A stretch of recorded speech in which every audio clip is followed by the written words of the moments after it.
So, this is part three of spiritual trafficking. I'm talking about spiritual pimps.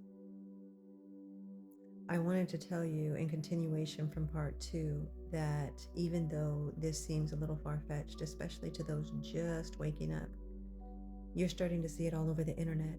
You're starting to hear about people speaking up about how we have all these huge elite pedophile rings. I'm here to tell you the reason why the elite are in such trouble about all of these pedophile rings is because a lot of them are spiritual pimps. They are energetically attaching to children in order to gain power, prestige, creativity. You ever wonder why certain people come up with some of the best music? Certain people just seem to have an unnatural talent. Sometimes, I'm not saying it's everyone in all ways, it is a direct result of having attached themselves energetically by way of actually sleeping with the people in this reality or attaching to them in the spirit realm through different means. And sometimes that means having sex with them in the spirit. They attach themselves to individuals that I like to call butterflies, which are newly awakened people or people who are still asleep and have no idea.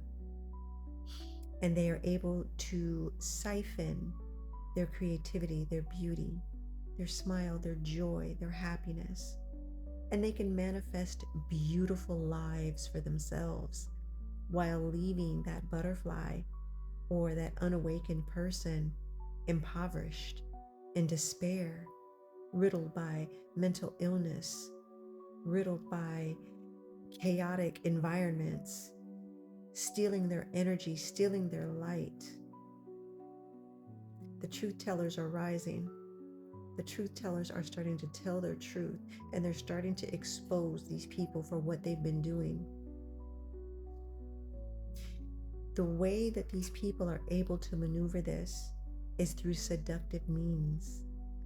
One, if you're somebody who's been traumatized in your life and hypersexualized, they'll just come to you in your dreams and have sex with you.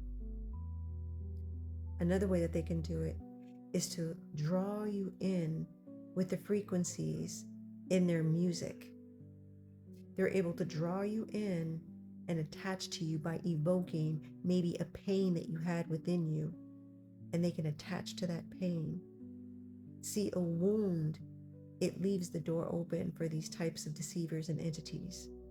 It also leaves the door open for people or energies that need to siphon in order to be creative. They need to siphon in order to heal. They need to siphon in order to feel. They need to siphon because they have no creativity of their own, or they're just greedy. Whatever the reason is, it is really going on out there. With that being said, the way that it manifests in a spiritual pimp's life in reality, it can be extreme wealth. Extreme wealth. It can be extreme opportunities. It can be a very beautifully manifested life based off of someone else.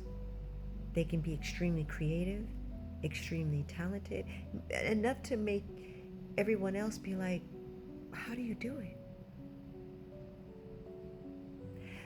I want to tell you, the butterflies are the ones that are out here on the streets prostituting, dealing with drug addiction, dealing with alcoholism, engulfed in loops of domestic violence.